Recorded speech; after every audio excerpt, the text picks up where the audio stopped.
তাপদাহে সাধারণ মানুষের পাশাপাশি নাজেহাল পশু পাখিরাও। তাই এবার পাখিদের কথা চিন্তা করে এই তীব্র তাপদাহে তাদের তৃষ্ণা মেটাতে গাছে গাছে জলের পাত্র লাগালো শিলিগুড়ির এক স্বেচ্ছাসেবী সংগঠন। মূলত পাখিদের এই তীব্র তাপদাহ থেকে কিছুটা স্বস্তি দিতেই তাদের এই উদ্যোগ।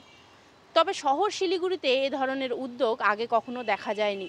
তবে কিভাবে এই ভাবনা এলো তাদের মাথায়, এই কথা জিজ্ঞেস করতেই স্বেচ্ছাসেবী সংগঠনের পক্ষ থেকে জানানো হয়, বিগত সময়ে বা করোনা মহামারীর সময়েও দেখা গেছিল যেখানে বিভিন্ন কলকারখানা বা যানবাহনগুলো রয়েছে সেগুলো বন্ধ থাকার ফলে পাখিদের কিন্তু আওয়াজ অনেকটাই শোনা যেত শহর জুড়ে।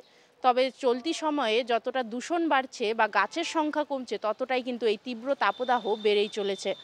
আজকে আমাদের উদ্যোগ হলো যে স্প্রেড স্মাইল ওয়েলফেয়ার আমাদের অর্গানাইজেশন, আমাদের এনজিও, এটা এনজিওর পক্ষ থেকে আজকে আমরা গাছে গাছে আজকে আমরা গামলা লাগালাম জলের জন্য, যেন এই পাখিরা জানি জল খেতে পারে তার জন্য এই গামলাটা লাগানো হলো। আর শিলিগুড়িতে যেভাবে রোদের তাপ বাড়ছে, আমরা যেহেতু বারবার জল খাই, তো সেরকম পাখিদেরও জলের প্রয়োজন, সেজন্য আমরা এই গাছে গাছে এই জলের ব্যবস্থা করলাম পাখির জন্য। সাধারণ মানুষদের জন্য আমি একটা কথা তাদের বলতে চাই যে আপনারা আপনাদের যে বাড়ির বারান্দা বলুন, ছাদ বলুন, একটা জলের একটা পটের মধ্যে জল রাখুন। আপনারা জল, পাখিরা জানি জল খেতে পারে, পাখিদেরকে খাওয়ার দিন।